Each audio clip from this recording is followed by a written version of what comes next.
This one? Hiyo ni 3 shot.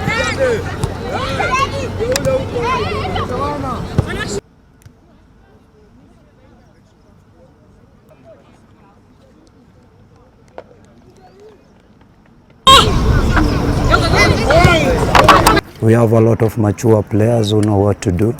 They know what they are supposed to do at what time. So we really want to retain the cup again. The league is almost elusive, let's say. But then the cup is what we have at hand. The last time we made a lot of mistakes in our back, and then we conceded an early goal. So it made us a little bit uncomfortable, and my players panicked. So this time around, we've been working through the ranks, through the midfield, defense, midfield, going to the striking. So we are better off.